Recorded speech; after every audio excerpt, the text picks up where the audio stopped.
Bapa kami di surga, it's a wonderful time today that we can be joining together.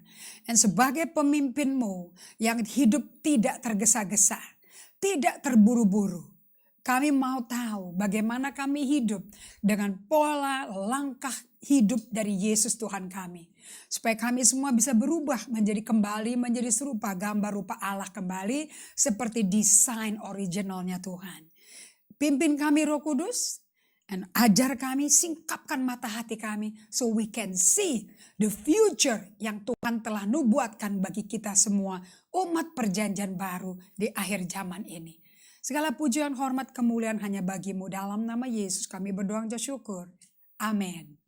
Well, sekali lagi saya mau ucapkan terima kasih untuk semua yang sudah menghubungi melalui Facebook Messenger kami. Jangan lupa kasih kontak Anda supaya nanti kita bisa kasih link Zoom-nya untuk Zoom Bible Study. Dimana kita kalau sekarang ini kayak kita dapat krimnya aja, toppingnya aja. But we want to go down deeper supaya Anda bisa rooted deeply in the love of God. Amen. So today saya mau bagikan bagi Anda semua memimpin dari hidup berkelimpahan. Leading from the abundant life. Bagaimana kita memimpin dari abundant life so that kita nggak akan berjalan dengan kehidupan pas-pasan, tetapi kita akan hidup dari kehidupan yang betul-betul non-stop supply-nya. Okay, I hope you are ready with your note and Bible and semua catatan. Kalau mau screenshot, do that. Okay. Saya melalui pengajaran dari Unhurried Life, saya belajar dari kehidupan di mana Yesus sangat pacing his life. Tentu model saya, pemimpin di atas segala pemimpin, mentor segala pementor adalah Yesus sendiri. Dan saya teringat dengan janjinya dia di Yohanes 10 ayat 10. Saya mengutip dari The Passion Translation Bible dari Brian Simon. Saya quote bagian yang bawahnya yang dia bagian porsinya Yesus. Let's read. John 10:10, The Passion Translation Bible. But I have come to give you everything in abundance. Everything, people of God, everything. Porsinya Tuhan gak ada yang pas-pasan, kurang-kurangan, minus-minusan. Is not in scarcity, but in abundance. More than you expect. More than you expect. Life in its fullness until you overflow. Nah, kalau Anda ingat, saya mau refer back kepada ayat yang kami bagikan di hari Kamis that really speak loud to me and I hope to you too. Itu dari The Message Translation dari Eugene Peterson, ayat Matius 11 ayat 28 sampai 30. Now this scripture is the word of Jesus. Ini ayat betul-betul perkataan yang keluar dari hatinya Yesus. Di mana di dalam ayat ini kita mendengar kata-kata yang bersifat invitation. Dan bagaimana Anda rasanya kalau Anda termasuk orang-orang yang diundang oleh seorang yang sangat berpengaruh, orang yang sangat kaya, orang yang sangat cermat, pandai, orang yang luar biasa, melebihi semua orang top di dunia. Oke, namanya Yesus. Don't you feel special? Diundang Pak Jokowi aja kan special kan ya. I can feel it, waktu anak-anak muda milenial dipilih untuk menjadi tim milenial, menjadi penasehatnya Pak Presiden. I believe anak muda ini akan seperti orang baru lagi ada bintang 7 kali ya, ketang pipu kepeyungan gitu. Ini dipilih sama Presiden Republik Indonesia. Wow, kan? Nah, di sini Yesus mengundang karena ada kata come to me. Itu udah invitation. Oke. Siapa sih yang diundang oleh Yesus? Tipikal orang-orang apa? Those who are tired, yang capek fisiknya, are you tired? Yang kedua, are you letih lesu? Are you fatigued? Okay. Are you worn out? Yang ketiga ini dong. Are you burn out from religion activity? Come to me. Get away with me. Okay? Get away with me and you will recover your life. And this recover your life, berarti waktu orang burn out, worn out, and tired, itu tidak ada Zoe life loh. Kehidupan dari roh Allah, zil, nol. Nah ini namanya orang burn out nih. Bahan bakarnya mobil udah habis, terus tapi dijalanin terus gitu loh. Jadi knalpotnya itu hitam asapnya. And get away with me, because di sini Yesus mengatakan pada kita bahwa He is the source of everything. And you will recover your life. Jadi dia sumber kehidupan kita. That's why di Yohanes 10:10 dia berkata, I give you everything in abundance. Everything you need. Okay? I'll show you how to take a real rest. Jadi kalau kita udah nyetir mobil pakai oli yang penuh, bensin yang penuh, tentu kita nyaman dong nyetirnya. Pasang musik, pasang podcast, kayak Somebody I Know, and ngegas gitu 80 km per jam, and ngepot ngambil take over semuanya, orang dilewatin, minggir, kalau nggak minggir gue minggirin loh gitu loh, and musiknya loud gitu, kalau udah agak syahdu dia pasang topati gitu ya, and kemudian diganti lagi fase berikutnya dia pasang podcast, leadership podcast, some people are like that, Nah, itu karena menemukan air hidup. The life. Bagaimana sih Yesus memimpin hidupnya sendiri. Therefore, He can lead other people. So, spiritual formation and discipleship is about leading your own life. And discipleship becoming a spiritual leader for other people. Nah, kita kembali ke Yohanes 10:10 dari The Passion Translation Bible. Saya senang sekali terjemahan ini. But I have come to give you everything in abundance. Allah tuh kalau memberi itu ukurannya kelimpahan, gak pernah pas-pasan. More than you expect, lebih daripada pengharapanmu. Life in its fullness until it overflow. Kehidupan yang begitu berkelimpahan sampai meluap-luap. Nah saya rasa dengan adanya masa krisis yang tidak menentu dan tak pasti kapan selesainya. Bagaimana persiapan pemerintah, ilmu kedokteran yang harus menemukan vaksinnya dulu. Bagaimana persiapan mengalihkan kita dari online semuanya selama 100 hari lebih ini. Terus tiba-tiba kita mau kembali ke gedung kantor. Kita bisa makan lagi di kafe-kafe. Bisa belanja di mall. Kita bisa kembali lagi untuk beribadah di gedung ibadah di weekend. Nah bagaimana transisinya ini? Otak kita akan mengalami benar-benar banyak adaptasi yang perlu dilakukan so we can settle. Dan untuk itu saya anjurkan pada Anda semua, satu hal settle secara fisik. Mau pergi ke kantor sama supir, ngumpul lagi di kantor, rapat, BOD lagi, makan di restoran, kumpul keluarga lagi, sport bersama lagi, anak-anak kembali ke sekolah, dan gereja kembali berkumpul. There's still adjustment. Kalau sampai nanti vaksinnya ketemu. And adjustment itu di pola pikir sebetulnya. Bukan di badan kita. Karena bagaimana kita berpikir, begitulah kita actionnya. So, it's how you manage your mindset. Nah, di bahasa Indonesianya, sampai hari ini banyak yang jemaat Tuhan ngertinya ayat Yohanes 10:10 itu, abundance itu hidup makmur ekonomi saja. Kalau makmur ekonomi saja dan makmur kesehatannya, kayaknya udah surga di bumi. But that's not it. Yang disampaikan tadi oleh The Passion Translation Bible, it's not about uang, it's not about harta karun, materi, it's not about power and possession, but it's about our life. Karena yang diberikan tanpa batas itu kehidupan yang dari Yesus. So Yesus kan gak produksi cash. Betul?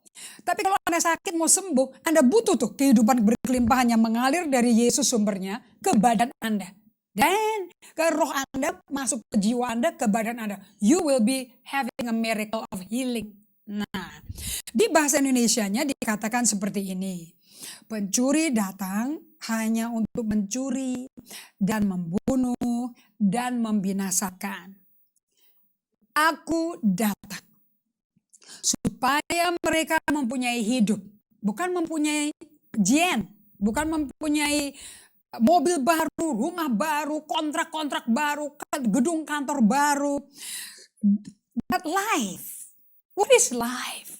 You know, dan mempunyai hidup itu yang Tuhan Yesus berkata di Matius 11 ayat 28 dari The Message Translation Bible, you will recover your life. But you not just have enough that what you lost, tidak saja memiliki apa yang Anda hilang direstorasi, bahkan ditambahkan berkelimpahan. Dan mempunyainya dalam segala kelimpahan. So di sini kita belajar bahwa Yesus mau setiap anak-anak Allah yang ditebus oleh darahnya, lahir baru, dibaptis Roh Kudus, bertobat, tinggalkan hidup lama, mulai berjalan, merangkak titah-titah sampai bisa berdiri tegak dan berjalan dancing with God. Itu suatu fase kehidupan. You know, dia mau Anda ngidupin itu dari kelimpahannya Allah. Okay? And don't forget, badan kita, Paulus berkata di 1 Korintus 6 ayat 12 bahwa 1 Korintus 6 ayat 12 sampai 20 ya, 12 to 20, terutama 19 to 20. Jangan lupa kata Rasul Paulus bahwa tubuh kita adalah bait Allah. Berarti tempat di mana sumber air hidupnya Roh Kudus itu di dalam badan kita. Because our body is the temple of the Lord. No longer di surga, hanya ada di surga, tapi pindah ke bumi. Yang pakai badan Anda. Nah, Yesus mau kita hidup dari sumber itu berkelimpahan. Okay? Nah, ini beyond uang. Ini beyond harta. Ini beyond aset. Beyond. Okay? Ini beyond kekhawatiran dari umat Tuhan di masa krisis pandemi COVID-19. Karena ekonomi secara negara-negara di seluruh planet bumi memang mengkerut. Walaupun kita telah diproyeksikan oleh PricewaterhouseCoopers bahwa Indonesia akan termasuk negara 4 atau 5 terbesar di dunia. Itu prediksinya. Karena negara kita kekayaan alamnya super flus. Gila negara Indonesia ini. Okay? Tetapi makanya negara-negara asing tertarik sama kita. Because of our wealth. Not because of you. Nah, kalau ada raja yang tertarik sama kita, cuma satu. Namanya Raja Yesus Kristus. He wants each one of you one by one. Dia tuh namanya Tuhan semesta alam. Saya kagum meditasi tadi pagi Mazmur 136. You know, every act of God, Mazmur 136, you know, setiap ayat, setiap act of God, bagaimana dia ciptakan bahan penerang, bagaimana dia menciptakan alam semesta, planet bumi dari atas air dia bikin. Setiap ayat itu dilengkapi dengan bahwasanya untuk selama-lamanya kasih setianya. So when you breathe the word of God, okay, and you inhale the word of God, say it. Kasih setiamu untuk selama-lamanya. Kasih setiamu untuk selama-lamanya. You know what he's saying to me? Everything from God endures forever. Tuhan tuh gak pernah having a bad day and kurang supply. He is the supplier. He even supply 200 lebih dari suku Isakar. Dia suppliernya. So, and kalau kita fokus ke dia, He endures. God the Father endures. Kasih setianya kekal sampai selama-lamanya. Jadi semua mujizat dari keluar dari Mesir sampai ke tanah perjanjian, sampai murtad, sampai dibuang ke Babel, sampai balik lagi. It's because of the love of the God that endures forever. Oke. Nah, kita lihat di Yohanes 4 ayat 13. Betul nggak sih bahwa mata air kehidupan itu harusnya ada di kita? Perjalanan Yesus mesti ke Galilea yang harus dikatakan di ayat 2-nya lewat Samaria. Ternyata dia ada perjumpaan pribadi, one on one.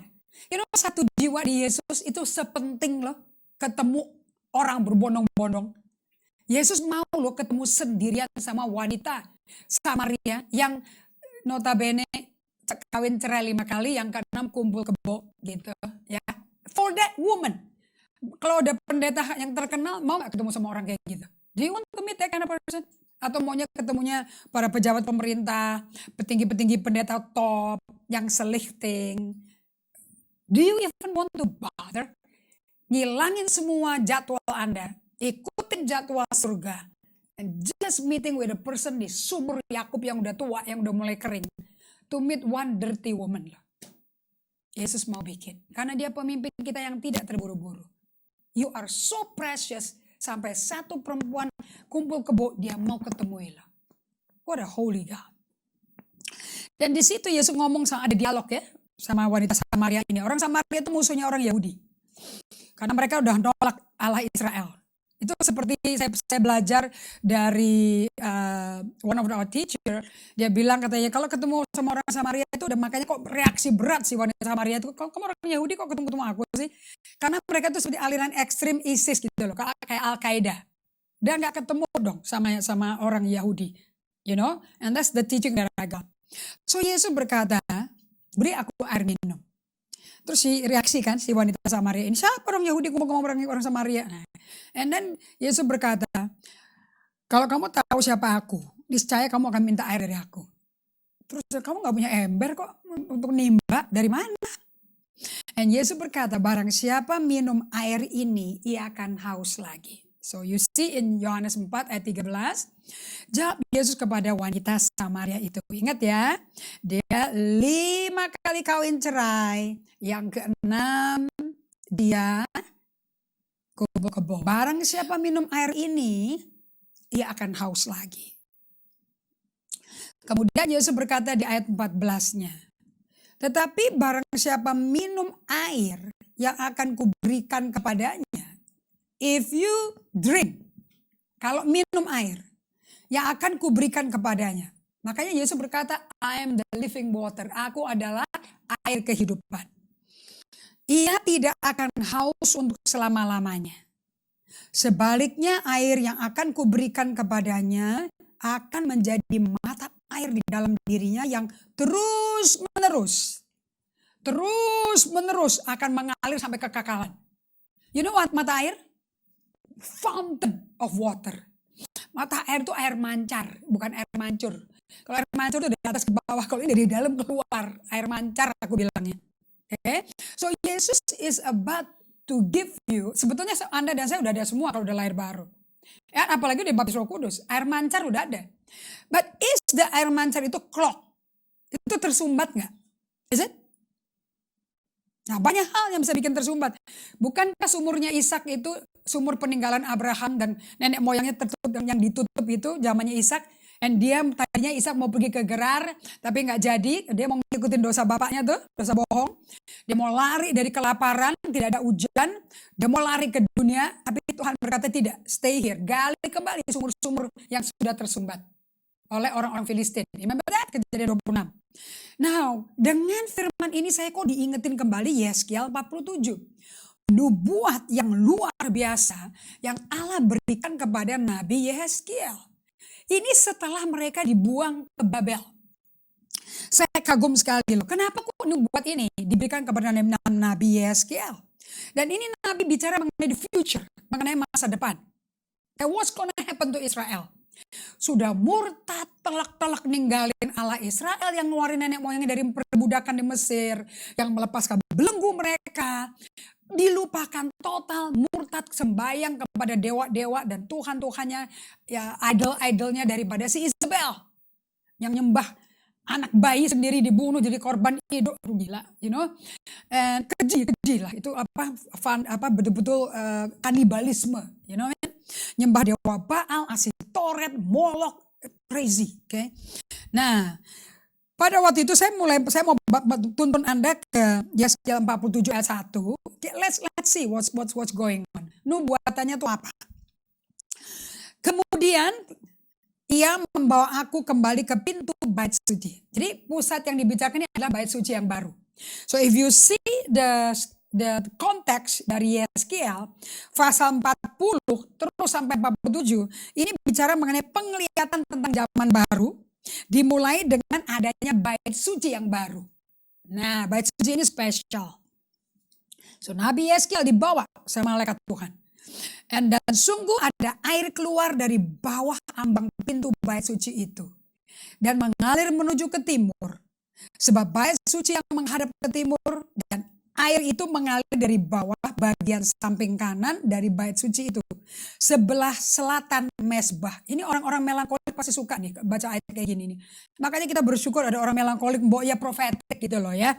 Karena lihat tuh, sebelah timur di bawah pintu bait suci menuju kemana? Orang Sanguin mana puyeng, yang pokoknya ada alergi gitu orang Sanguin, sikat jo gitu loh. Kalau orang melankolik, tunggu, air apa tuh? Itu keluar dari mana tuh? Ih, lucu ya. Tapi sebelah timur loh, nggak semua pintu loh. Kayak timur loh. Nah itu tuh orang baik suci lagi, orang melankolik gitu. You know what I mean? Saya berdoa semua yang melankolik profetik hari ini. Lalu diiringnya aku keluar melalui pintu gerbang utara. Ingat ya, utara itu kotanya Tuhan. Remember my true north? Dan dibawanya aku berkeliling dari luar menuju pintu gerbang luar yang menghadap ke timur. Sungguh air itu membual dari sebelah selatan. Keluar dari timur. Berupa air yang masih percikan gitu loh. Ya, sedikit-sedikit keluarnya. Tiba-tiba sekarang membual di sebelah selatannya. Okay. Dan sedang orang itu pergi ke arah timur dan memegang tali pengukur di tangannya, ayat 3, yang mengukur 1000 hasta dan menyuruh aku masuk ke dalam air itu. Sekarang airnya dari ngalir keluar dari pintu, udah membual di sebelah selatan. Sekarang si Nabi Yeskiel disuruh masuk ke airnya. Maka dalamnya tuh sampai di ankle, sampai pergelangan kaki. Now you got to be prophetic enough to understand this. Ini nggak bisa dibaca pakai nalar. You have to understand the voice of God, the presence of God. Waktu nubuat ini diberikan, because this is a futuristic vision. Ini penglihatan masa depan. Kemudian dia ukur 1000 hasta lagi dan menyuruh aku masuk lagi ke dalam air itu. Sekarang udah sampai lutut.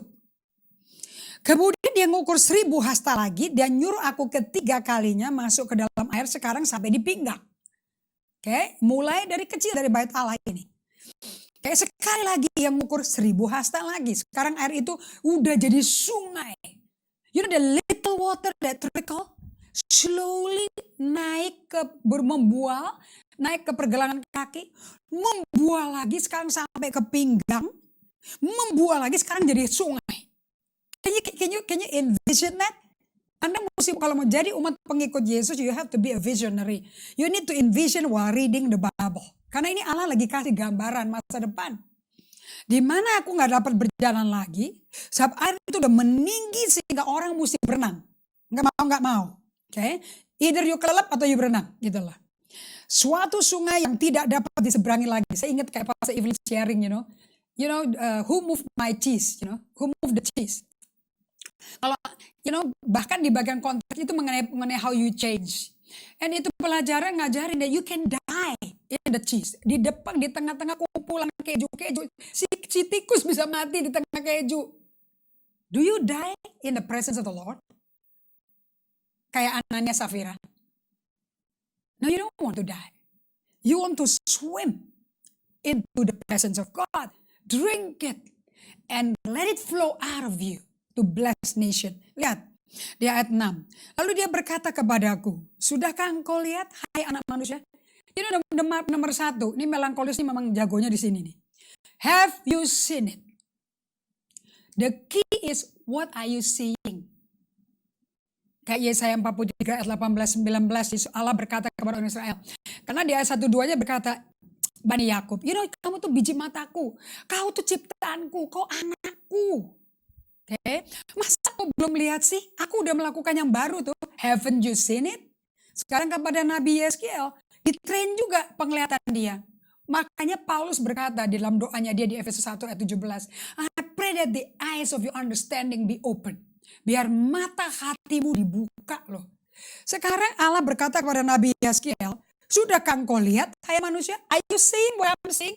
Perspektifmu disamakan dong. Let's align your perspective with God perspective. Kemudian dia membawa aku kembali menyusur tepi sungai. So sekarang dia bukan lagi jalan cepek-cepek di depannya bait suci. Dia udah tenggelam. Ini udah sungai. It's a big river. Nah sekarang di sungai yang gede itu dia dikeluarin dari air, berjalan di tepi-tepi sungai. So dia di darat, oke? Nah di tempat darat tersebut dia ditanya sama Allah, what do you see? No, what do you see? Actually, let me see my note, okay? Now, what is going on here? Allah tuh berkata, ini semua ini Apa yang saya bacakan tadi Yohanes 10 ayat 10 dan Yohanes 4 ayat 14 itu adalah manifestasi dari apa yang Yehezkiel lihat di zamannya Yehezkiel pada tahun ke-25 setelah orang Israel keluar dari Babel. Is it amazing? Itu Anda bisa lihat sebentar Anda masuk ke Yehezkiel 39, is not on the screen. Saya tuh kagum sekali ya. Beginilah firman Tuhan Allah. Sekarang, aku akan memulihkan keadaan Yakub dan aku akan menyayangi seluruh kaum Israel dan cemburuku timbul untuk mempertahankan namaku yang kudus. Anda mau tahu kenapa orang Israel bisa keluar 70 tahun kemudian dari Babel? Karena cemburunya Allah. Karena dia mau pertahankan nama baiknya dia. Bahwa dia Allah yang menggenapi janjinya. Dia bukan asbun. Apa yang dia katakan pasti terjadi. That will restore his reputation as the holy God. Isn't it amazing? Dan ayat 26, Yehezkiel 39. Mereka akan melupakan noda mereka dan segala ketidaksetiaan mereka. Jadi bagi Anda yang berdosa selama ini sebelum pandemi, look, if you return to God on this di dalam musim ini, dengan ingat ya Yesaya 30 ayat 15, dengan bertobat dan tinggal diam, letak keselamatanmu.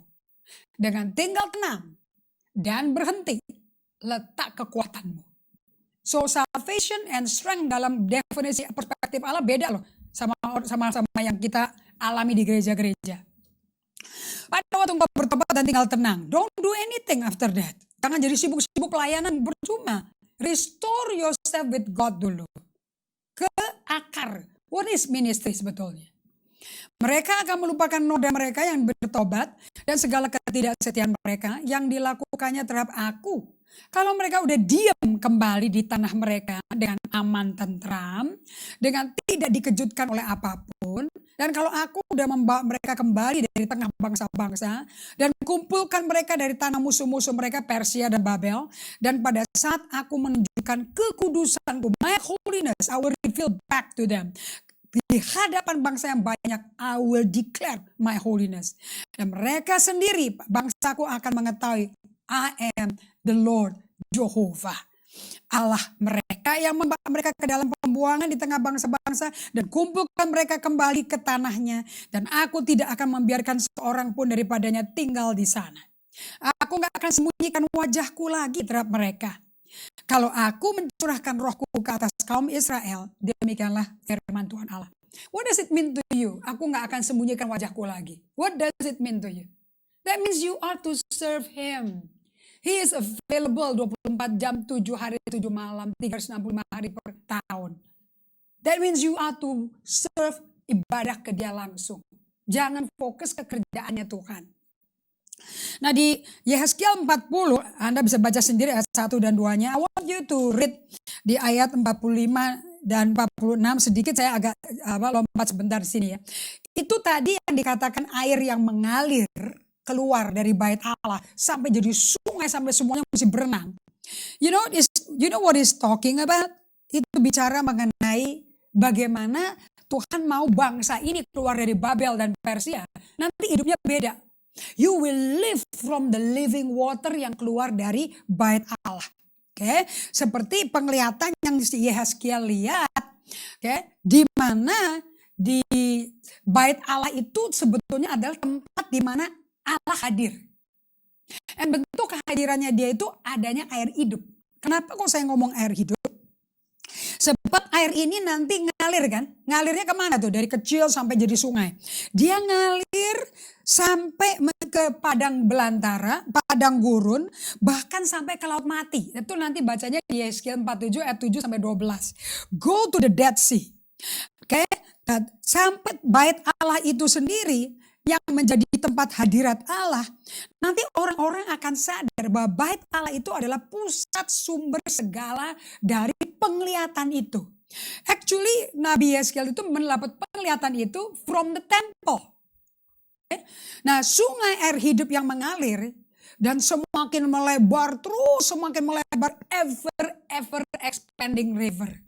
Itu mengalir melalui padang gurun ke arah laut mati, menyembuhkan semua yang hancur remuk, the broken, menyegarkan yang kering dan letih lesu, dan memberi nutrisi bagi yang lapar, dan memberi kehidupan bagi semua yang mati.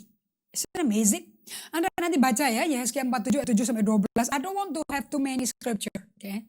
Nah, apakah kita sadar bahwa hidup kita itu selalu mestinya kembali ke bait Allah? Oke, jadi pemimpin-pemimpin yang hidupnya itu tidak terburu-buru, nggak tergesa-gesa. You actually always have to go back to the temple, ke bait sucinya Allah. Unhurried leadership always has time for a temple. Nah, kita baca di sini di screen Anda. Bait Allah sebetulnya tempat Allah hadir loh. Bait Allah adalah pusat sumber segalanya dari penglihatannya si Nabi Yeskiel. What do you see? Ini yang dilihat. Oh, bait suci Allah itu adalah the place of God. That's where God is. And bait Allah is the source of everything, of the vision that I got. And all that river, ever expanding river, selama-lamanya terus melebar sampai tebal, sampai bisa ngalir di padang-padang belantara, padang gurun, and sampai mendaratnya ke laut mati. And you can see that di Yesaya 47 ayat 9, ayat 8, 9, 10, 11, 12. It's amazing. Sungai itu mengalir menuju wilayah timur, menuju arah Yordan, bermuara di Laut Asin. Tentu laut asin kan laut mati dong. Air yang mengandung banyak garam dan air itu menjadi tawar. Now listen to me. Laut asin itu laut mati. Nah di sini kan ngomongin laut ya. Actually kalau Anda lihat peta Israel, and if you go to Israel, kenapa kok laut mati ini banyak sekali bongkahan garam-garam. Gode-gode bongkahannya. Kita berenang di antara balok-balok garam. And beautiful white, you know. Dan kita berenang itu bisa ngapung sendiri. Jadi Anda yang nggak bisa berenang, kalau mau bergaya berenang ke laut mati deh, ya. Silahkan nabung dan segera pergi ke sana, oke? Okay? Pasti COVID-19 mati di situ.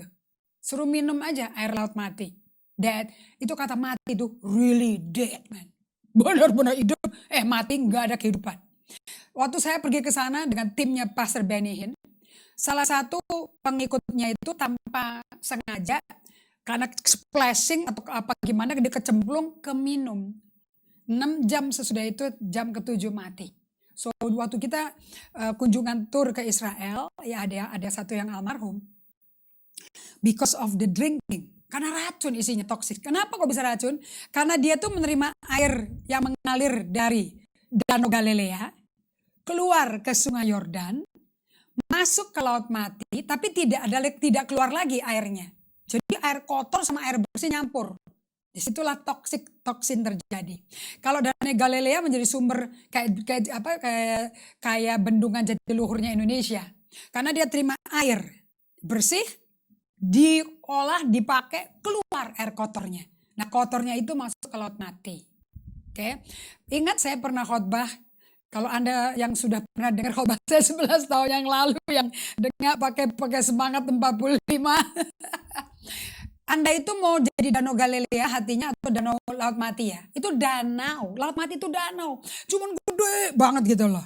Right? Nah, pada waktu air itu mengalir keluar, semua yang mati itu bisa hidup kembali. Apakah kita sadar untuk hidup selalu kembali ke bait Allah? How is your day-to-day life? Bagaimana kehidupan Anda sehari-hari? Do you always go back to the bait suci? To the temple? Or do you always attend to the need of the people? Atau kebutuhan orang yang Anda pentingin?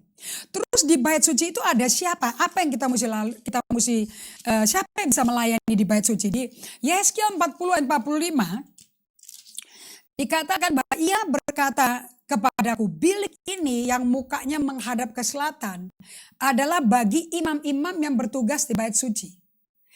Ayat 46, dan bilik yang mukanya menghadap ke utara adalah bagi imam-imam yang bertugas di mezbah. Siapa sih yang bertugas di mezbah? Bukannya kita. Di dalam perjanjian baru terjemahannya. Do you see? Mereka ini adalah Bani Sadok, dan hanya golongan inilah dari Bani Lewi yang boleh mendekat kepada Tuhan untuk menyelenggarakan kebaktian. Okay, now you know in English kebaktian itu worship. And it's only the Levite, orang-orang Lewi. Aren't we the Levite, imamat rajani? Kitalah yang melayan bait suci itu, correct? Nah, kitalah ini ada suatu pernyataan yang jelas banget saudara-saudara. Bahwa pekerjaan utama kita sebagai pemimpin kerajaan Allah di bumi bukan ngurusin kebutuhan umat Tuhan saja.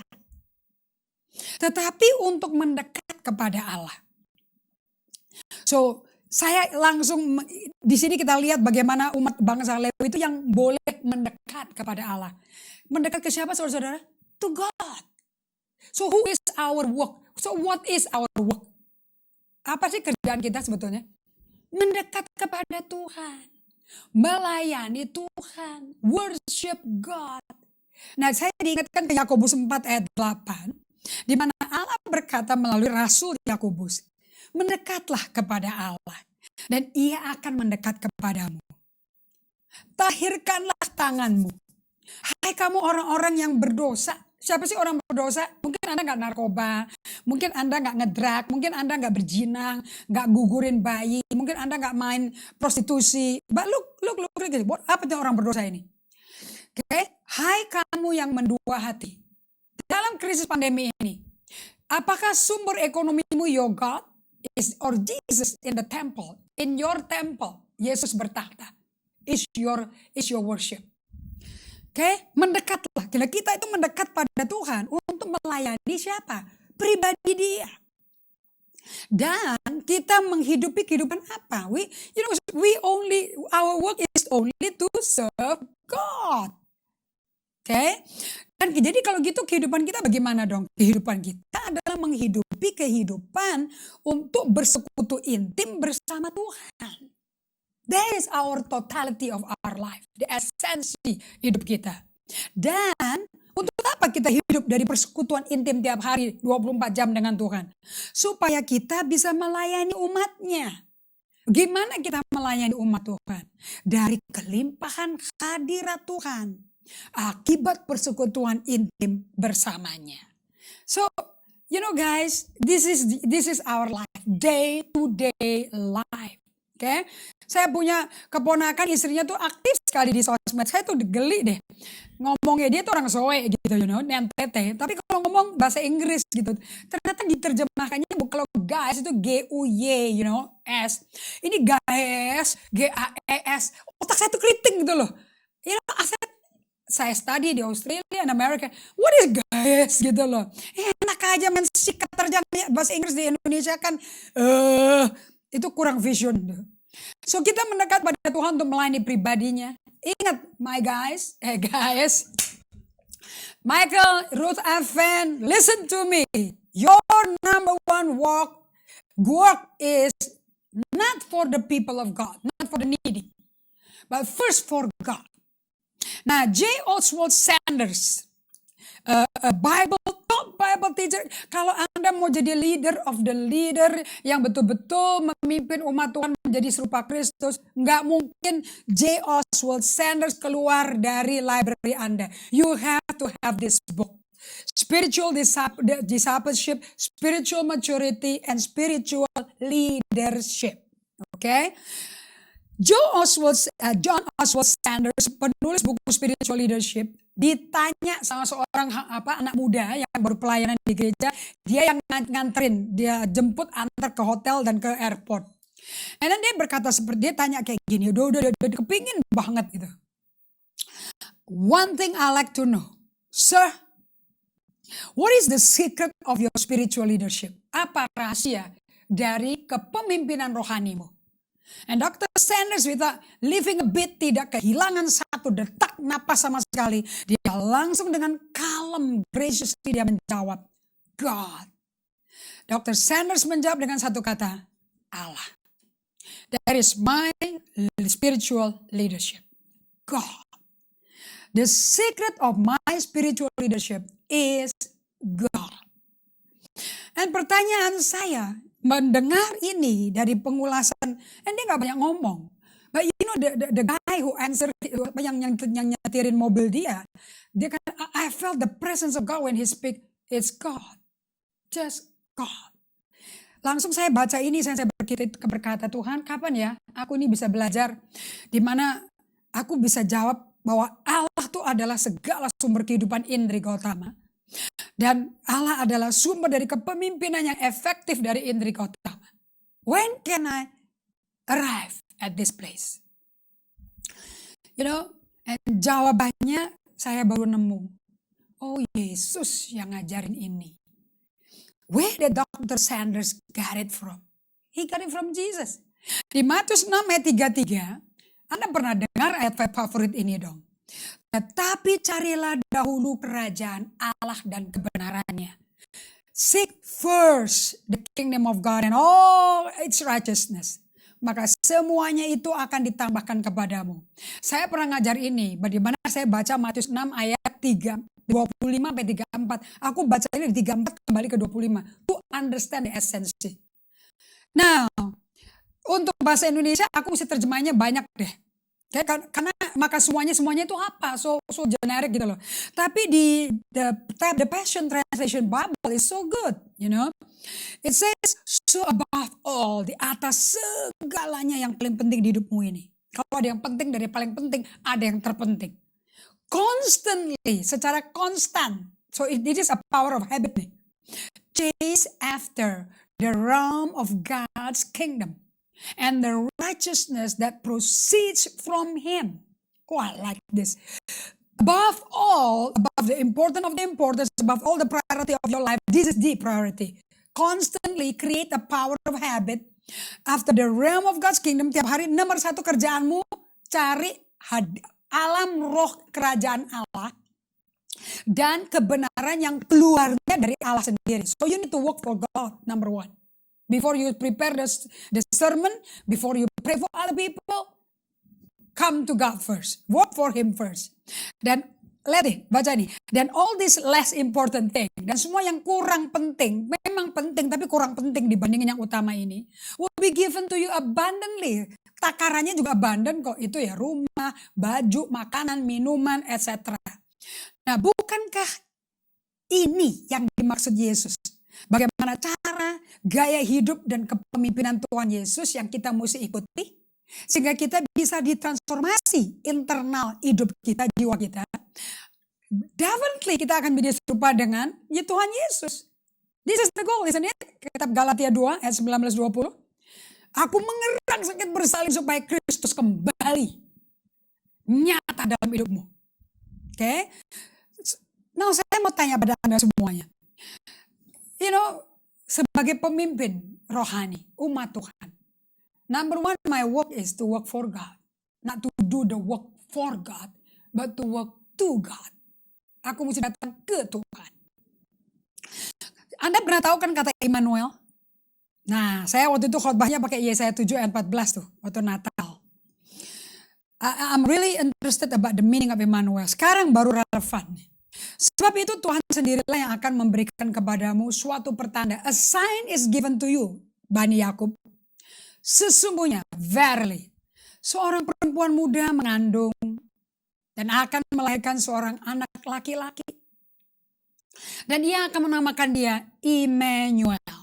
Bayangin nama Yesus kita itu Immanuel.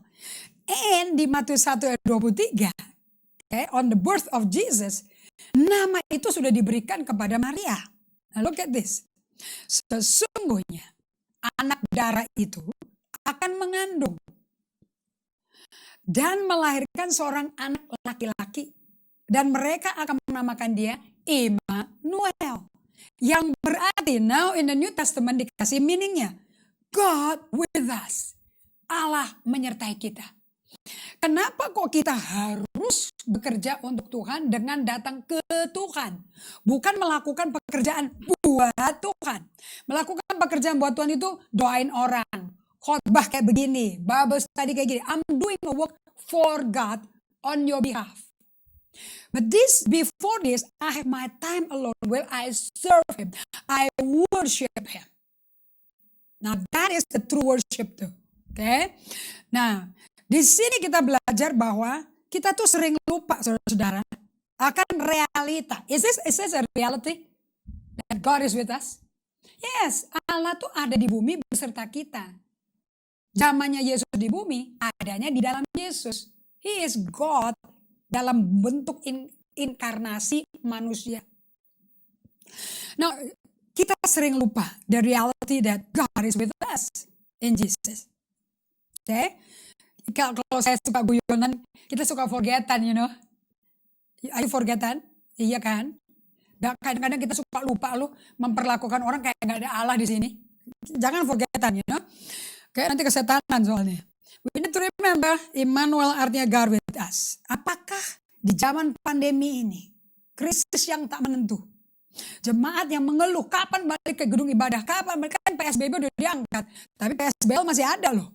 Sekarang ini daerah Tangerang Selatan, saya dengar daerah Jakarta Pusat kembali lagi PSBL-nya diangkat lagi. Why? Karena masih ada orang yang diketemukan di Jakarta Pusat, ketemukan juga COVID-19. Nular itu sampai toko-toko supermarket ada yang ditutup loh. Nah, apakah kehadiran COVID-19 ini kehadirannya akan memberikan kecemasan, ketakutan? Karena kematian mendadak dan cara mati yang gak enak dan tidak ada ibadah penghiburan. Dan juga adanya penurunan pemasukan uang di tengah-tengah krisis pandemi ini. Apakah krisis ini, kecemasan, pikiran negatif, pikiran takut, hati gundah gulana ini lebih real daripada Immanuel? You ask yourself, okay? I have to stop. Tapi dikit lagi boleh nggak? Nah, di mana sih kita telah derail dari hadirat Allah? Gitu dong. This is a good closing for you. Nanti kita nyambung hari Kamis lagi ya, supaya Anda bisa saya doakan. Di mana kita sudah derail, drifted away from the God in the temple. What's wrong? Kenapa kok kecemasan lebih menghantui daripada hadirat Allah? I'll leave you with that question, and I want you to answer in the comment. Saya mengundang Anda untuk engage and jawab pertanyaan itu. Because it's about your life and about your leadership. Kita doa ya, because the time is over. Bapak, kami berdoa untuk semua umatmu yang ada di Jayapura, di Manado, di Minahasa Utara, di Sulawesi Selatan, di Ambon, di Rusia, di Amerika, di Jakarta, di Tangerang, Bekasi. Oh Father God, I pray for all of them that they may know you. Buat mereka akan belajar mulai terjadi transformasi di dalam pikiran mereka. I need to come to God first because I'm the temple. Berkati mereka biar Roh Kudus buat firman yang ditaburkan ini berakar dan tidak kembali sia-sia. Di dalam nama Yesus kami berdoa dan syukur. Amin. And seperti tadi saya umumkan, ada buku dari J. Oswald Sanders. I would like to recommend to you. Tentu Emotionally Healthy Spirituality. This is about emotionally healthy spirituality. Okay? Dari Peter Scazzero. Dan mereka semua berguru juga dari orang yang namanya Dallas Willard. And Anda dari buku Dallas Willard kita belajar mengenai hearing God. Anda bisa connect dengan toko Instagram dari Live Bookstore kami. Dan Anda bisa lihat banyak sekali jemaat kami yang tag dengan Instagram Live Bookstore itu, di mana mereka ngalami Tuhan dan mendengar satu suara Tuhan dan mulai sadar diri akan kehadiran Allah. Dan banyak mujizat terjadi loh, because they learn to hear from God. Nomor 2, the spirit of the discipline. Roh dari si orang yang hidupnya disiplin. Live Bookstore will serve you. Juga buku dari Ruth Haley Barton, Invitation to Retreat. Okay. Dan kehidupan ini penting. Kalau Anda hamba Tuhan, Anda mesti tahu buku dari Ruth Haley Barton, bagaimana menyehatkan jiwa Anda, empowering your soul, menyehatkan jiwa Anda in your leadership. Kalau Anda dalam ketua sel, ketua komsel, gembala, you need this book. So that you can live together in the love of God. Thank you so much. We love you. Our team love you. Bye.